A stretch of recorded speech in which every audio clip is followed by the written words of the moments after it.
وسلم على سيدنا محمد قمر الوجود في هذا اليوم وفي كل يوم وفي يوم الموعود سرا وجهرا في الدنيا والأخرى وعلى آله وصحبه أجمعين. أما بعد، فيا رب اشرح لي صدري ويسر لي أمري واحلل عقدة من لساني يفقه قولي. آمين آمين يا رب العالمين.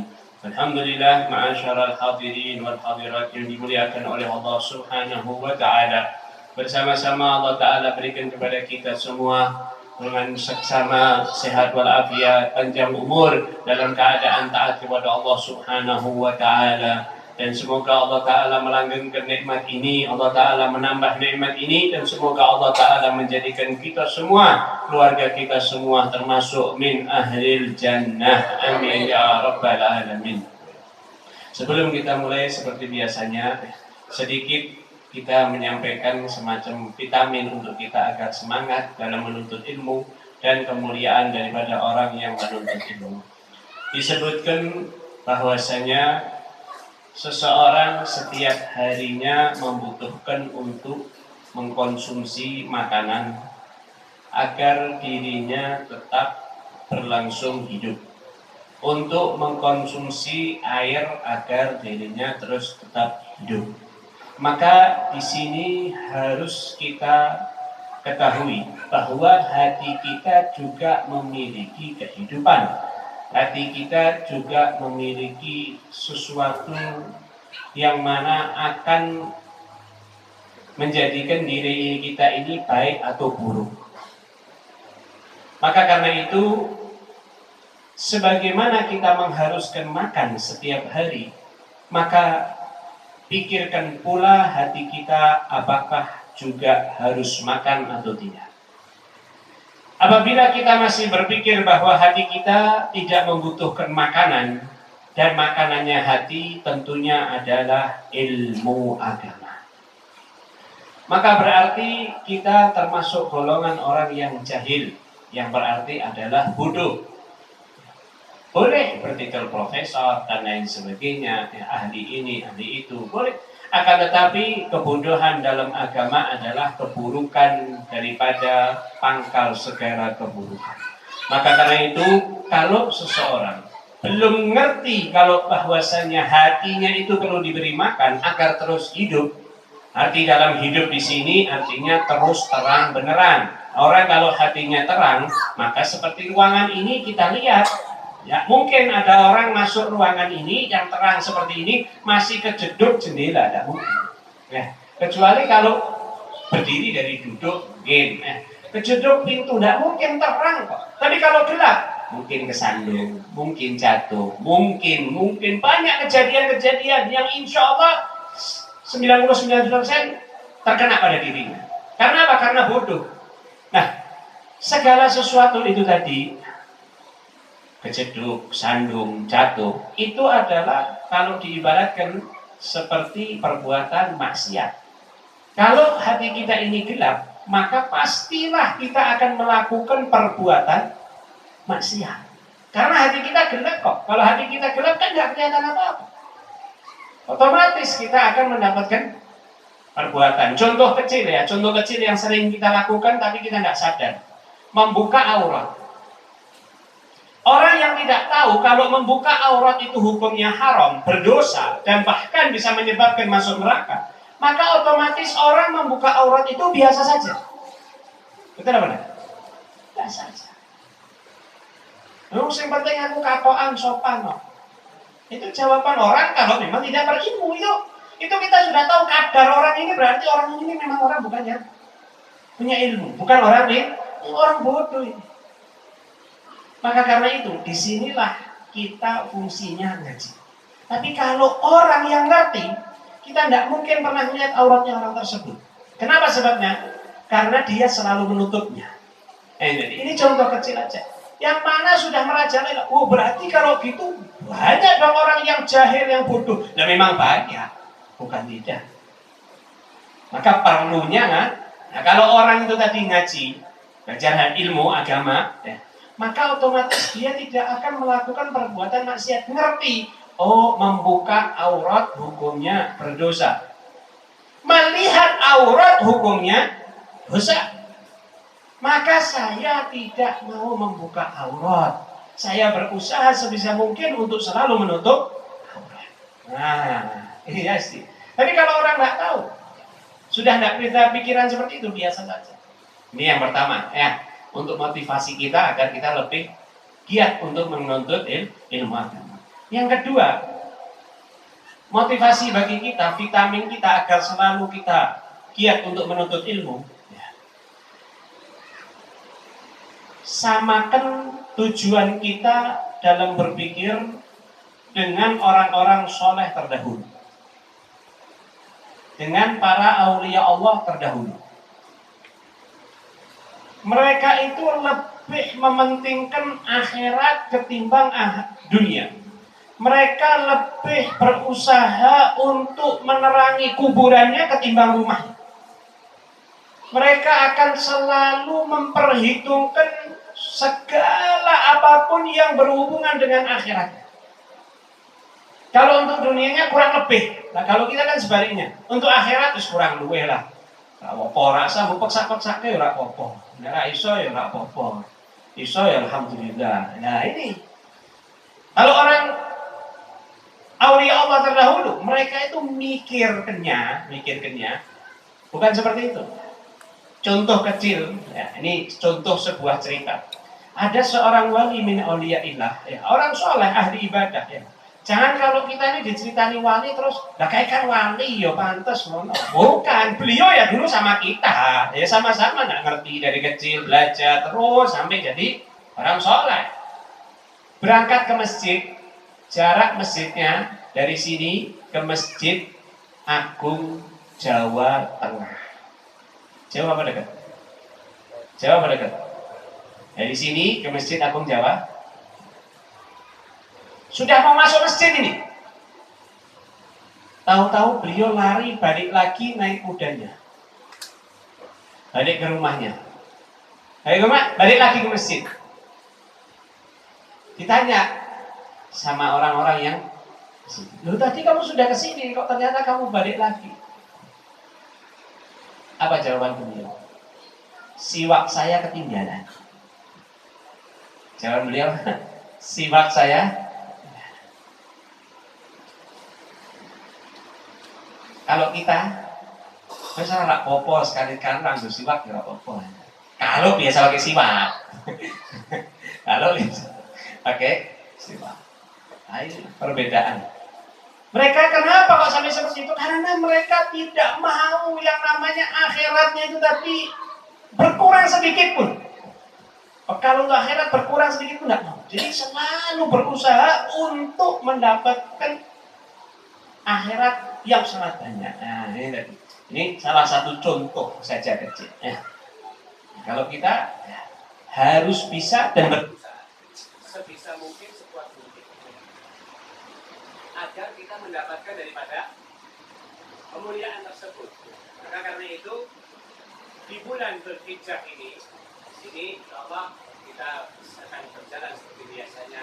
Ya, kita ngaji nasihat dan lain sebagainya. Di sini kita akan menerangkan bulan Dzulhijjah terlebih dahulu. Nah, kemuliaannya, fadilahnya, ya seperti yang mungkin sebagian yang sudah pakai handphone, yang sudah mendapatkan amalan-amalan anjurannya, ya. Jadi di antaranya kita harus tahu dulu, sebagaimana bulan Ramadan saya jelaskan, ya, di bulan Dzulhijjah pun juga sama. Ya. Tak kenal maka tak sayang, itu kata pepatah. Kalau untuk buat bulan yang mulia khususnya, tak kenal maka tak semangat ibadah. Ya. Kita ini kurang kenal sama bulan Dzulhijjah, maka karena itu kita mendapatkan bulan Dzulhijjah itu biasa-biasa saja. Paling yang ada di benak kita cuma satu, karena itu kelihatan di mata. Apa? Wong akeh sing mangkat haji. Nah, itu. Masih agaklah kita punya kesadaran diri bahwasanya ini bulan yang mulia, bulan yang agung. Masya Allah mangkat haji dan lain sebagainya.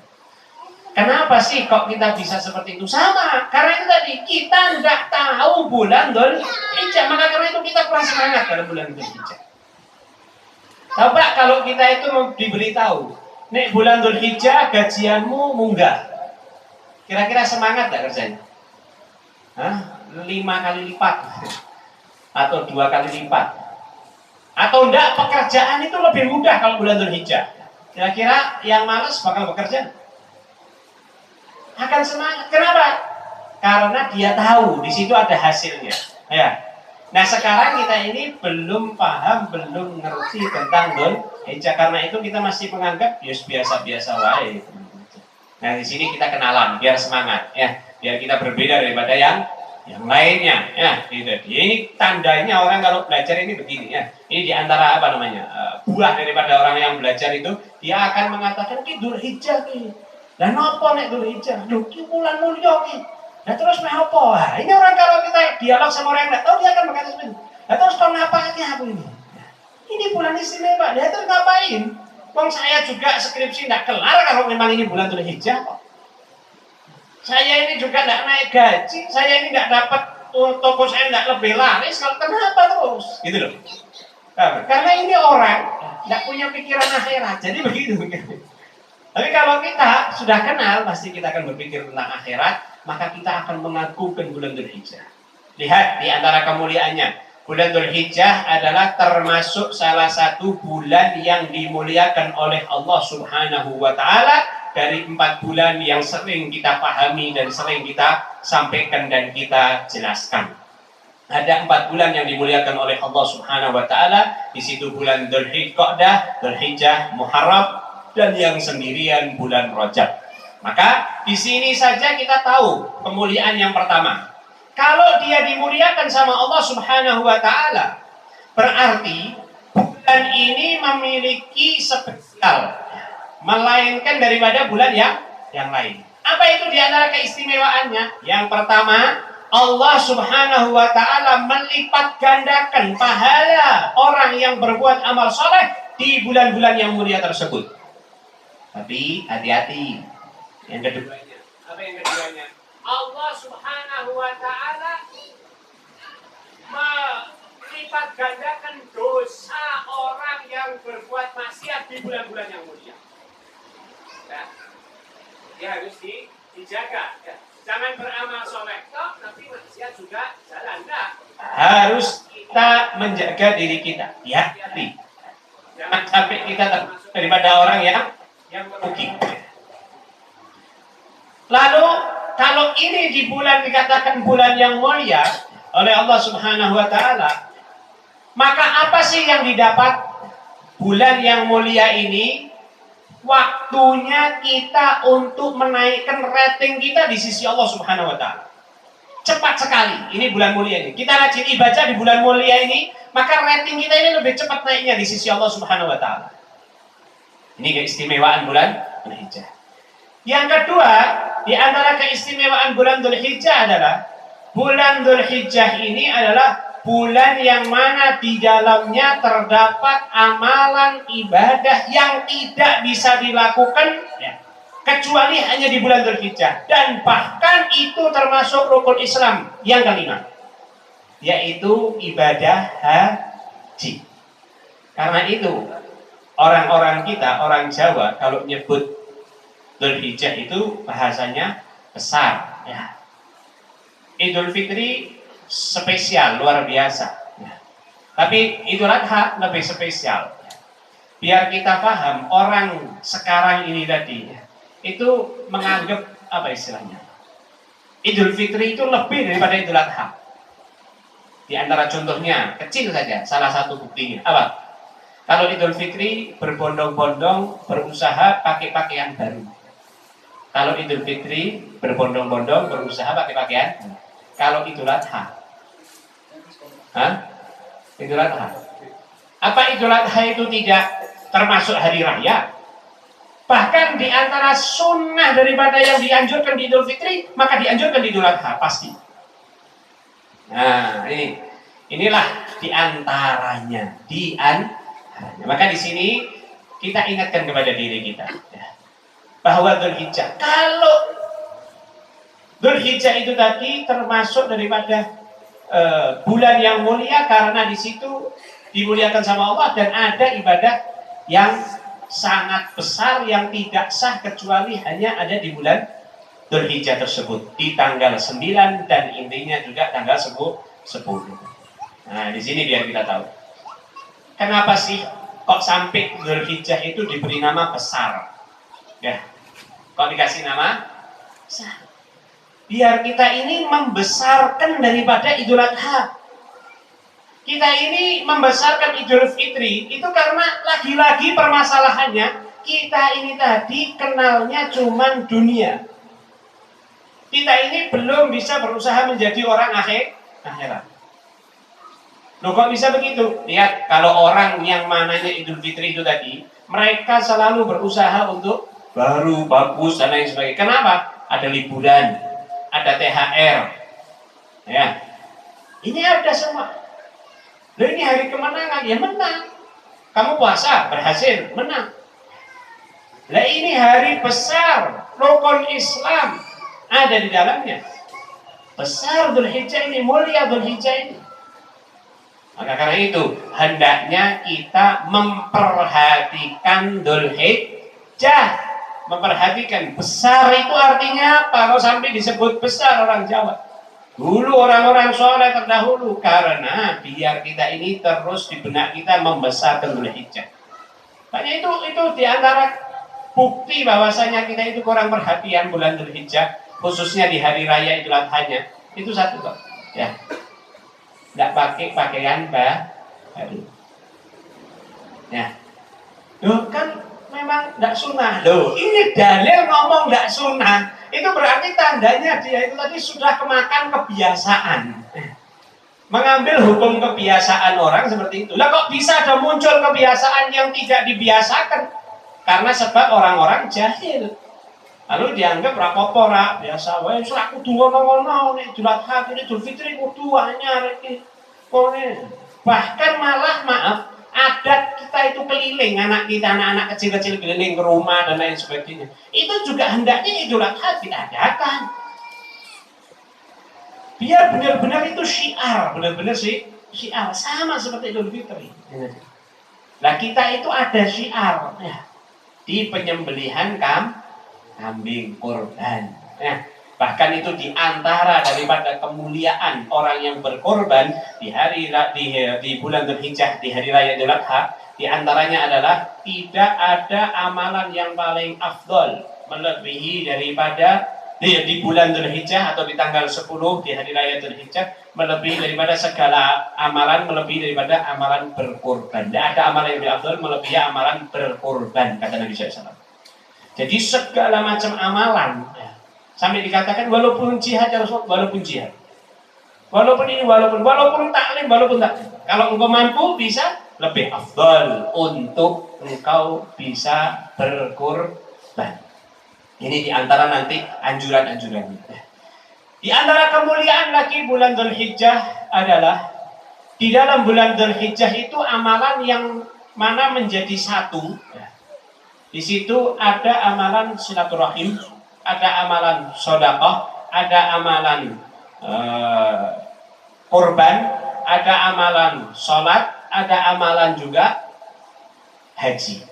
Ini tadi amalan-amalan ini tadi itu tidak ada di bulan-bulan yang lain yang menjadi satu kecuali hanya di bulan Dzulhijjah, khususnya di 10 hari pertama. Ya, ini semua cerita tentang 10 hari pertama. Puasa juga ya. Di sini sekarang kita sudah kenal bulan Dzulhijjah, sudah ngerti ya. Maka kita agungkan, muliakan. Bahkan di dalam hadis di antara kemuliaan bulan Dzulhijjah Rasulullah SAW menyebutkan amalan soleh kita, amalan soleh, satu perbuatan amal baik kata Nabi SAW, Allah Ta'ala lipat gandakan pahalanya 700 kali lipat. Kita silaturahim, Allah Ta'ala hitung kita silaturahim 700 kali. Pahala dapat silaturahim sebanyak 700. Kita sedekah 1000 kali 700. Kita sedekah 10.000 kali 700. Kita puasa kali 700. Kita sholat kali 700. Pakai siwak kali 700. Wudu kali 700. Apapun perbuatan amal baik kita, Allah Ta'ala lipat gandakan sebanyak 700 kali. Nah, di sini letak perbedaan kita dengan orang-orang terdahulu. Kalau orang-orang dulu, ini kan ya saya katakan dari awal, kita ini nggak kenal, maka nggak semangat. Yang pertama, yang kedua, kita ini tadi tidak punya pemikiran yang sama dengan mereka. Kalau kita masih tujuannya dunia, kalau mereka tujuannya sudah akhir, maka karena itu kalau sudah masuk Dzulhijjah mereka berebut-rebut berusaha. Lalu seharusnya bagaimana? Mereka selalu mengusahakan diri. Karena apa? Ngerti Dzulhijjah ini dulu. Amal satu aja pahalanya. Kenapa kalau Allah Ta'ala seperti ini kepada umat Nabi Muhammad? Karena Allah Ta'ala sayang kepada Nabi Muhammad SAW. Ujung-ujungnya nanti karena Nabi Muhammad, bukan karena kita. Nah, permasalahannya di sini, maukah kita mengambil kesempatan yang mulia tersebut? Bahkan sebagian ulama itu membahasakan, kalau sudah membahas kemuliaan begini, beliau mengatakan wa minal khasran wa minal khasarati, dan di antara kerugian yang sangat besar dan sangat merugi ketika sudah masuk bulan-bulan yang mulia, mereka tidak menambah amal ibadah, malah naudzubillah mereka melakukan perbuatan maksiat. Hati-hati. Nah, kita sudah tahu hasil daripada ngaji seperti ini. Taklim ngerti kan? Amalkan sebisa mungkin, semaksimal mungkin, berusaha. Sebagaimana kita berusaha mendapatkan makan dan minum di hari ini, mendapatkan uang di hari ini, maka kita harus berusaha sebisa mungkin, semaksimal mungkin untuk mendapatkan pahala agar kelak di akhirat kita tergolong daripada orang-orang yang beruntung. Amin ya rabbal. Di antara kemuliaan daripada bulan Dzulhijjah, Nabi dilanjutkan hadisnya tadi, kalau amalan soleh 700 kali lipat. Siapa orang yang berpuasa 1 hari di bulan Dzulhijjah tanggal 1 sampai 9, maka mendapatkan pahala seperti puasa 1 tahun. Seperti puasa 1.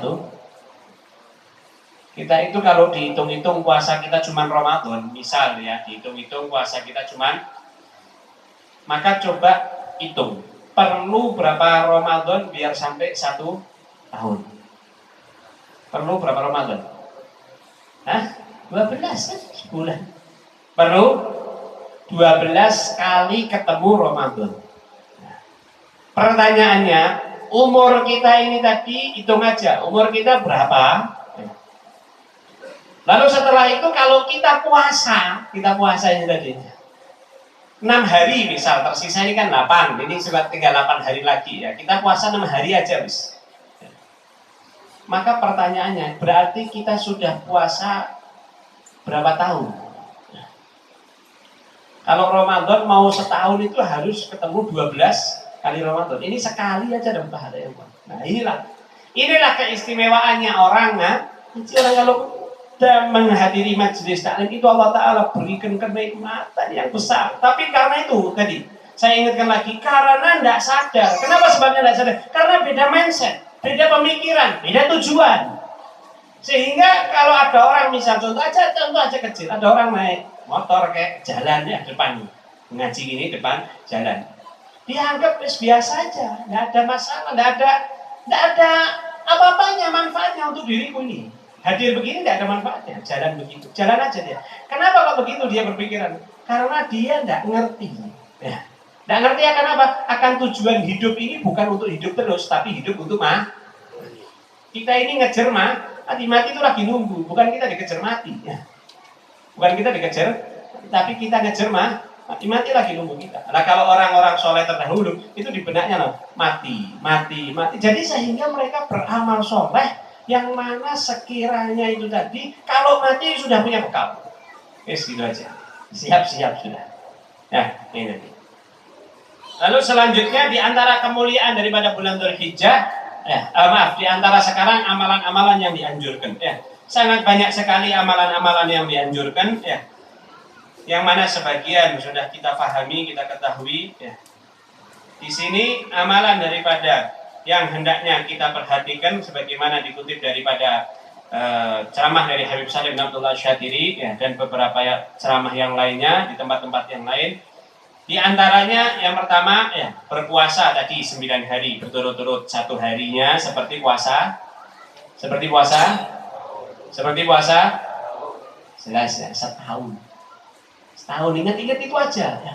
Nah ini kalau orang tidak mikirkan akhirat, dia ngomong, lah terus nopo? Pasti jawabannya gitu. Wis engko wae lah apa-apa. Kenapa? Karena tidak mikir akhirat. Tapi kalau orang yang mikir akhirat, ya Allah, seperti setahun saya mau puasa. Nah, kapan lagi saya dapat itu? Nah itu, paham nggak?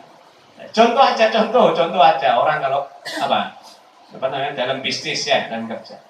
Kamu kerja hari ini, saya kasih gaji setahun.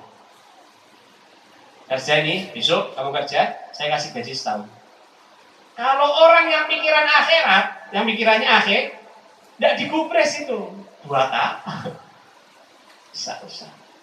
Tapi kalau orang yang pikiran dunia, harus ini, harus saya dapat, harus kerja ini, saya giat harus. Sehari full loh kerja ini, sehari full nggak apa-apa. Giat, semangat, karena tujuannya bukan kita tidak boleh memikirkan dunia, tidak boleh. Akan tetapi jangan sampai dunia ngalahkan akhirat kita. Gitu. Jangan sampai kita menjadikan hidup kita tujuannya untuk dunia, tapi hidup kita untuk akhirat. Selanjutnya, amalan yang dianjurkan puasa juga. Kalau tidak bisa tadi 9 hari berturut-turut, maka minimal ada 1 hari yang puasa. Kalau tidak bisa juga, maka usahakan puasa di tanggal 8 dan 9. Ya. Kalau tidak bisa juga, maka usahakan puasa di tanggal 9 saja. Tidak bisa juga, maka usahakan memberi makan orang yang berpuasa. Karena pahalanya seperti orang yang berpuasa, tanpa mengurangi pahala orang yang berpuasa. Jelas ya? Paham? Enak kalau ngaji itu enak. Enak kalau ngaji itu dapat ya.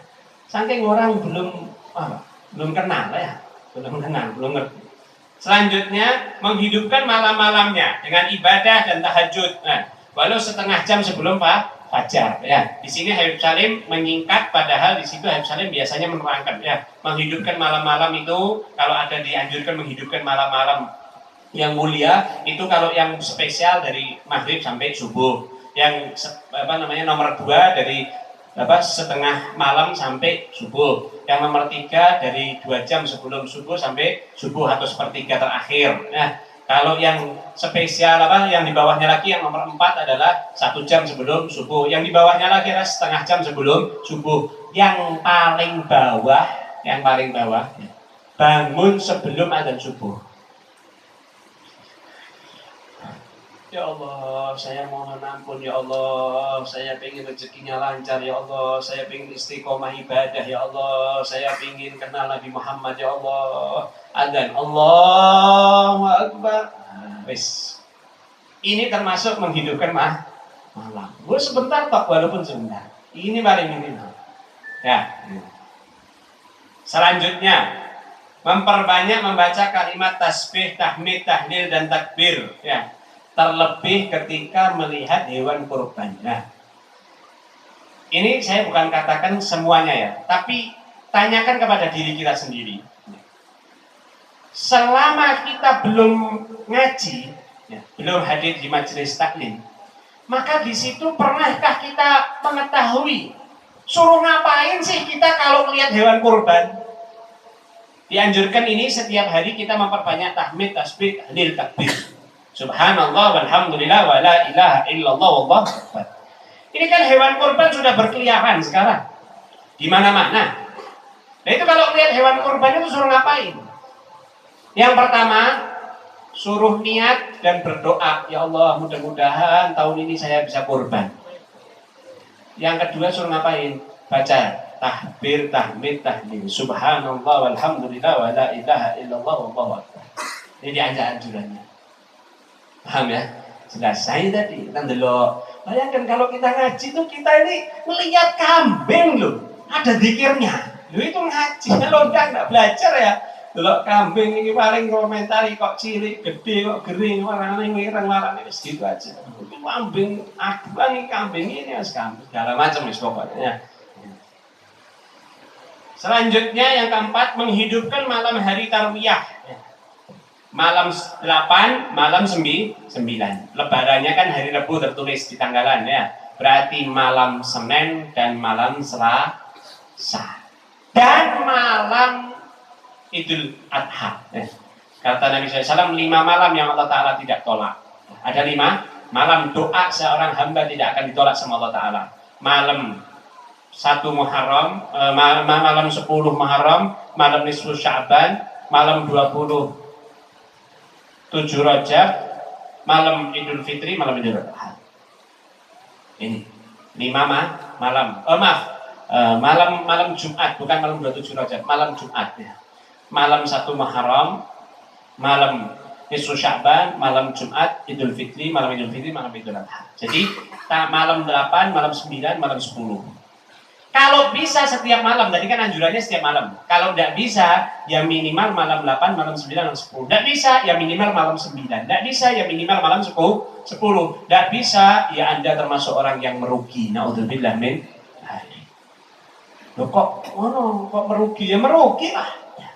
Walaupun malam itu dapat 1 miliar bisa. Tapi tidak bisa menghidupkan malam tersebut dengan ibadah. Ya itu termasuk orang yang merugi. Ini. Selanjutnya dianjurkan untuk memperbanyak baca dzikir. Ya. Di hari Arafah. Hari Arafah itu tanggal 9. Nah, karena ini nanti berbeda waktu lebarannya dengan Saudi, maka hari Arafahnya ikut dua-duanya. Berarti kalau di Saudi itu Arafahnya hari Selasa di sini, berarti di Saudi Arafahnya hari Senin. Karena dia masuk 1 Dzulhijjahnya kemarin sudah. Hari Minggu ini kan hari Senin. Jadi hari Senin ya, ini dianjurkan kita membaca. Baca apa sih yang dianjurkan di hari Arafah? Membaca banyak doa di situ karena Allah Ta'ala tidak mungkin tolak doa kita di hari Arafah tersebut. Yang kedua membaca dzikir ini. Dzikirnya kelihatannya banyak ya. Tapi untuk orang yang peduli akan akhiratnya atau kuburnya itu dianggap sedikit ya. Yang pertama membaca surat Al-Ikhlas 1000 kali, membaca tahlil la ilaha illallah 1000 kali, membaca sholawat Ibrahimiyah 1000 kali, membaca ayat kursi 360 kali. Banyak apa sedikit? Ayo mau tahu kalian orang akhirat atau orang dunia? Banyak apa sedikit? Mengkem ya enggak? Iya. Coba sekarang ada orang datang sini. Insya Allah, amin Allahumma. Orang datang. Tip saya mau ngumumkan tip. Oh ya silahkan. Siapa yang membaca zikir yang disebutkan tadi di hari Arafah, setiap orang akan diberi uang 10 juta. Sedikit apa banyak zikir tadi? Sedikit apa banyak? Jawab, sedikit apa banyak? Aja meneng-menengan. Sedikit apa banyak? Kenapa? Jelas ya? Paham ya? Disinilah kekurangan kita. Masih memperdulikan dunia ketimbang. Kenapa bisa begitu? Karena kita beda tujuan, beda pemikiran hidup kita dengan orang-orang soleh. Kalau mereka 10 juta, ente nggak usah kasih 10 juta, anda sudah baca. Ente kasih 10 juta, anda sudah baca. Loh, tapi kalau ente baca, anak malah nggak mau. Kalau ente kasih, kenapa? Takutnya anak baca gara-gara uang. Oh, ini orang-orang akhir. Seperti Sirin Abdurrahman As-Segaf, seorang wali min auliyaillah, ya, salah satu kakek daripada mereka para habaib, para dzurriyyah Nabi yang masya Allah yang luar biasa. Beliau mengatakan apa? Andai kata menghidupkan waktu antara maghrib sampai isya itu hukumnya wajib, ya, harus menghidupkan waktu antara maghrib dan isya. Maka beliau mengatakan apa? Kita tidak akan kebingungan. Ya paham? Kita tidak akan kebingungan, tidak akan kerepotan. Karena tidak usah wajib, itu sudah menjadi keharusan bagi kita dalam keluarga untuk menghidupkan antara maghrib dan isya. Baca Quran, rotib. Atau baca Yasin, rotib 2. Atau hadar al-hadad, maghrib, isya. Habis isya, sholat, terus makan. Itu kehidupan mereka. Ini tadi. Jadi sampai beliau punya statement seperti itu karena sebabnya apa? Memang benar-benar mereka itu uteknya, pikirannya, hatinya, pandangannya sehari-hari itu akhirat. Piye kubur. Karena itu, yuk berusaha. Ya. Berusaha sebisa mungkin kita amalkan. Kalau mau gampang, ya, join sama istri ya tidak apa-apa ya. Tahun ini join, insya Allah tahun depan dewi-dewi ngamalkannya. Amin Allahumma. Wong lagian itu sebentar kok. Qul huwallahu ahad Allahu samad lam yalid walam yulad walam yakul lahu kufuwan ahad. Nek bocone cepet ngono. Tadi dihitung cuma 6 menit. Dihitung tadi. Cuma 6 menit 1000. Shalawat Ibrahimiyah ya. Itu tadi amalannya sedikit ya. Sedikit kalau kita memperhatikan akhirat kubur kita. Tapi menjadi banyak kalau kita tidak mikirkan sana ya. Yang nomor 6 memperbanyak memanjatkan doa di hari Arafah dengan sungguh-sungguh ya, yang seperti saya sebutkan tadi, karena doa di bulan Arafah tidak ditolak oleh Allah Subhanahu wa taala. Dan selanjutnya disunahkan untuk memperbanyak takbir. Ya, baik itu takbir mursal ataupun takbir muqayyad. Takbir mursal itu tadi disunahkan dari malam Idul Fitri atau malam Idul Adha atau malam Lebaran sampai khotib itu tadi khutbah dan di hari sampai maghrib daripada waktu hari raya Lebaran tersebut. Ya, itu disunahkan untuk memperbanyak takbir terus. Allahu Akbar, Allahu Akbar. Nah, kalau takbir muqayyad itu tadi takbir yang mana dibaca setelah kita melaksanakan sholat, baik sholat fardu maupun sholat sunnah. Jelas ya?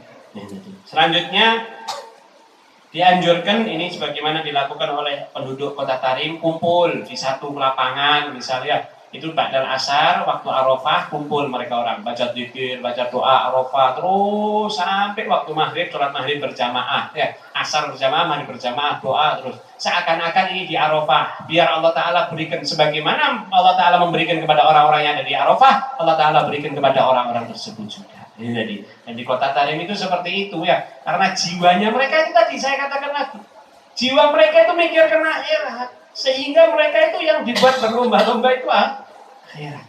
Nah, selanjutnya disunahkan untuk mandi sunnah hari raya Idul Adha. Baik kecil, besar, balik ataupun belum balik, yang penting sudah tamyiz ya. Begitu juga orang yang tua maupun muda ya, yang haid ataupun yang tidak haid, yang mau sholat ataupun tidak mau sholat. Karena ini tadi disunahkan mandi untuk menghormati hari rayanya. Ya. Paham ya? Ya, jadi waktunya dari pagi sampai sore tadi. Atau maaf dari malam, dari pagi sampai besok sore tadi. Sampai dari pagi hari raya sampai sore.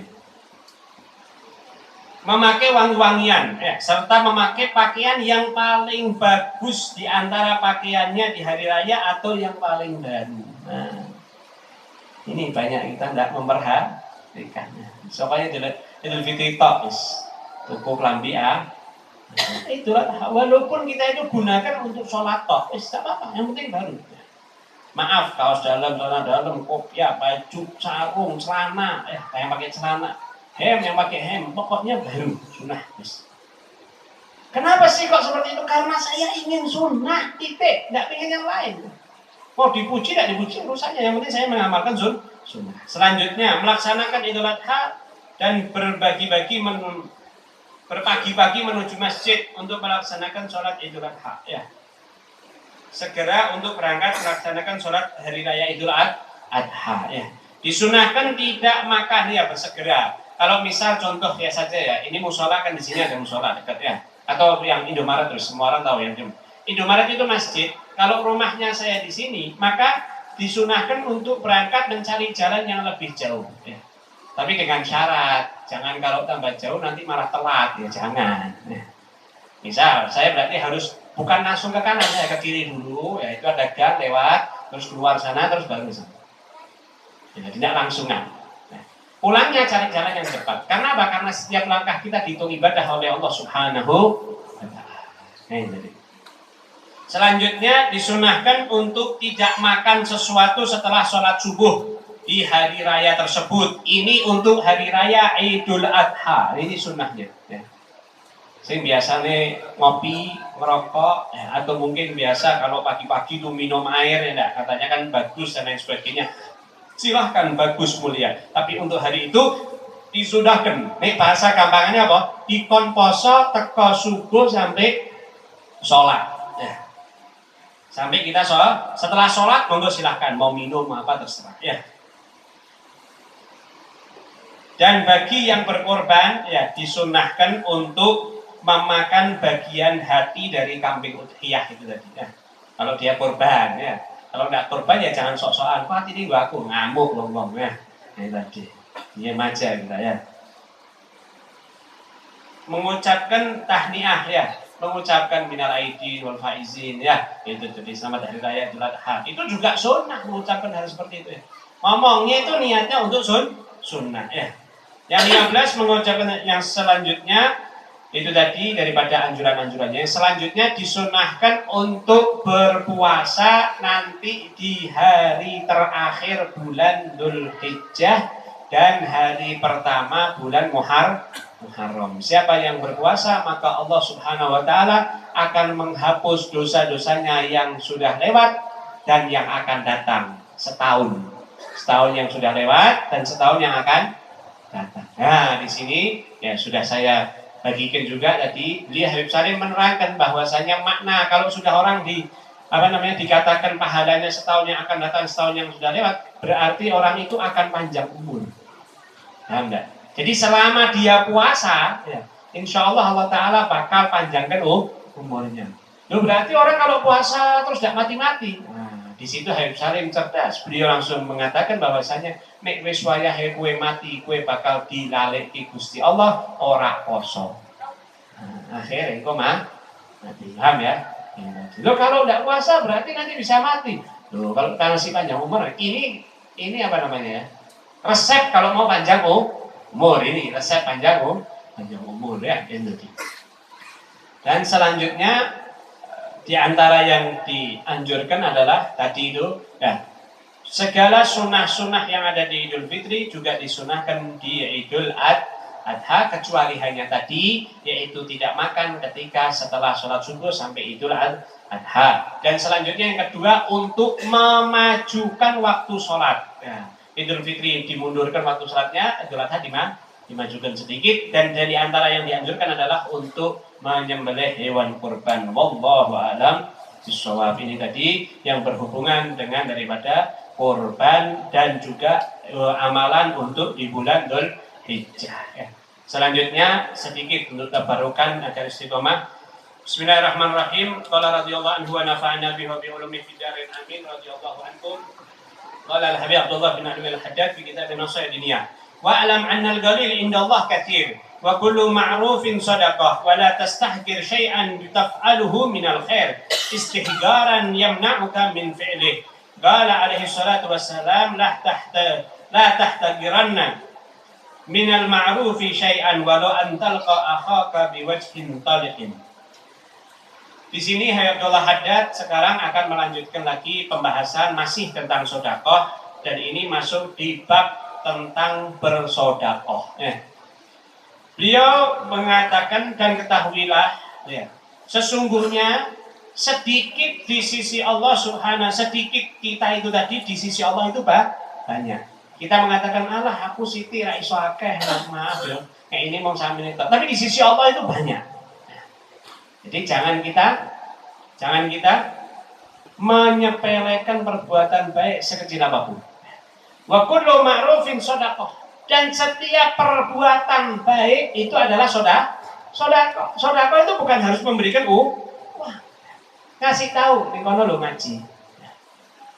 Seperti contoh saja. Setiap habis taklim diumumkan. Di sini insyaallah setiap Ahad pagi taklim dan ini. Ya. Selesai malam besok Selasa di sini, terus segini, terus di sini, di sini ada pengajian. Nah, di antaranya apa? Pakai handphone ya, share. Ini loh pengajian. Di antaranya pasang status yang baik, Pak. Baik, itu juga sedekah. Nah, ini. Wala tastahkir syai'an taf'alhu minal khair. Dan jangan sekali-kali engkau merendahkan dari perbuatan baik. Istihgaran yang na'uka min fi'lih. Yaitu merendahkan yang sekiranya kamu itu tidak melaksanakan. Ya, beda kalau merendahkan itu karena memang kita tawadhu, enggak apa-apa. Dan enggak, ini merendahkan yang sekiranya dia itu tadi akhirnya enggak mau lakukan. Aduh, terus ini tok ya, paling ra itu apa-apa, usah. Nah, gitu. Paham enggak? Ada amalan soleh, ya. Ini tok enggak usah. Atau mungkin pahalanya ketokannya cilik kan lho. Ya.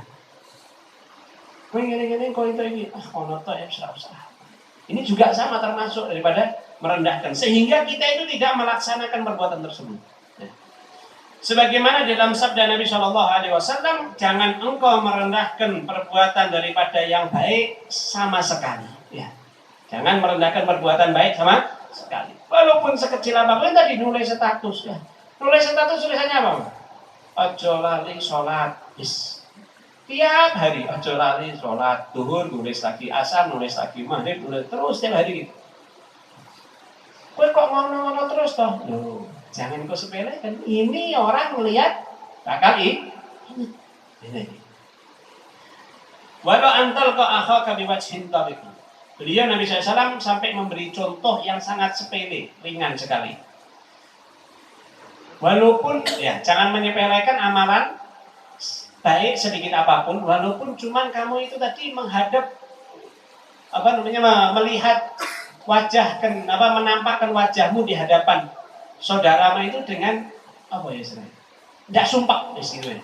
Nek ngomong seneng kok terlalu tinggi ya, seneng tapi tidak. Oh ya, makasih. Sekarang tok sehat, itu tok. Tidak jawab, tidak ngomong senyum tok. Itu sudah, itu jangan kita nyepelekan walaupun sekecil. Ya, itu. Dan di sini juga beliau mengatakan wa tasaddaqu la yaum bi syai'in wa in qalla. Hendaknya kita bersedekah setiap hari walaupun sedikit. Nih anjuran beliau. Maka karena itu bagi kita yang sakit khususnya ataupun yang belum sakit, maka hendaknya cegahlah penyakit itu dan obatilah penyakit itu dengan cara bersedekah. Keluar rumah nih bagi-bagi, umumnya kan biasa yang kerja kan bagi-bagi keluar rumah, yang sekolah bagi-bagi keluar rumah. 1.000 rupiah, 2.000 rupiah, atau punya nasi kasih. Niat sedekah untuk menjaga diri kita, keluarga kita, orang tua kita, anak-anak kita, rumah kita, harta kita, semuanya. Yes. Wa in qalla waj'alhu min awwalin nahar. Jadikan sedekahnya itu tadi tuh pagi-pagi. Ya, sedekahnya pagi-pagi. Karena fa innal bala la yatakhatta sedekah kama warad. Karena bala itu tadi, bencana itu tidak akan jatuh kepada orang yang bersedekah. Paham ya? Tidak karena menimpa kepada orang yang bersedekah. Nah, disinilah kenapa beliau juga menganjurkan pagi-pagi. Ini cerdasnya mereka para aulia Allah, orang-orang soleh terdahulu, orang alim. Mereka mengatakan pagi-pagi, karena apa? Kalau kamu siang, takutnya balanya datang ke kamu itu antara pagi sampai siang. Paham ya? Jelas ya? Sore, takutnya datangnya itu antara pagi sampai sore. Nanti kamu masih kena bala, tapi pagi-pagi. Atau kalau sholat subuh, kantongi duit. Malam nih, taruh baju kokonya yang mau buat sholat subuh besok, taruh di kantongi duit 1.000 atau 2.000. Berangkat subuh besok, nanti subuh nih berangkat ke masjid, ke musola, sedekahkan ke orang. Kasihkan ke fakir miskin. Atau mungkin ada yang sholat jamaah sendiri tidak punya, kasih setiap pagi seperti itu. Agar tidak terkena penyakit dan agar sembuh dari penyakit. Wa ma'nahu anna sadaqah takunu hajizan bainaka wa baina ma yaqsuduka minal balaya. Artinya sedekah itu adalah penghalang antara engkau dan bala yang engkau tuju atau yang akan datang kepadamu. Nah, ini jadi karena itu hendaknya kita berusaha semaksimal mungkin untuk bisa kita mendapatkan kemuliaan tersebut. Jelas ya? Ini tadi tentang sedekah dan bulan Dzulhijjah. Ini saya ingatkan lagi, beginilah enaknya orang kan? Allah Ta'ala berikan kita ilmu, Allah Ta'ala berikan kita manfaat. Manfaatnya nanti untuk akhirat, biar kita ngerti. Kalau di dunia ini tidak kerasa. Ngaji sing kiri ya tambah kiri, sing sugih ya sugih. Ana sing kere dadi sugih, ana sing sugih dadi kere. Itu kehidupan dunia begitu. Jangan marah kalau ngaji itu tadi menjadi patokan. Nah, kowe ngaji kok dadi sugih ra. Kowe kok nek ngaji malah tambah kere lho. Nah, kalau ngajinya nyari sugih, ya, maka ya orang tersebut akan mendapatkan sugih tapi tidak mendapatkan ilmu. Nah, ya, karena itu majelis semacam ini tadi ya. Bedanya kita nih kalau hadir majelis taklim, ya, majelis taklim semacam ini, majelis taklim ahad pagi ya, di Bedek itu kita datang itu tidak ada tujuan dunia, tidak ada sama sekali. Beda kalau kita datang kepada seseorang yang kita anggap apa ya, ya bisa dibilang doanya mustajab atau tabib atau bisa ngomong ya punya apalah segala macam. Itu datang ke sana itu tujuannya pasti dunia bis. Enak. Pokoknya laris, untuk kerjaan, kuliah sukses, iki terus. Tapi kalau datang ke sini mau nyari dunia masa? Apa yang kita dapat dari dunia? Apa yang kita dapat? Untuk kopi, ya. Entek ke duit bensin, ya. Atau entek ke waktu, ya. Dan lain sebagainya. Tapi bukan itu yang kita cari. Yang kita cari nanti subbending akhirat. Maka karena itu satukan tujuan kita, satukan pemikiran kita bahwasanya kita harus sama dengan orang-orang dahulu, para aulia Allah, yaitu mencari akhirat bukan untuk mencari dunia saja selama kita di dunia. Amin ya rabbal alamin. Sekian. Wassalamualaikum warahmatullahi wabarakatuh. Kita baca Aqidatul Awam, lalu nanti kita lanjutkan kajian seperti biasanya Risalatul Mu'awanah dan insyaallah ngaji fikih di satu jamiah ya. Wallahu a'lam bishawab.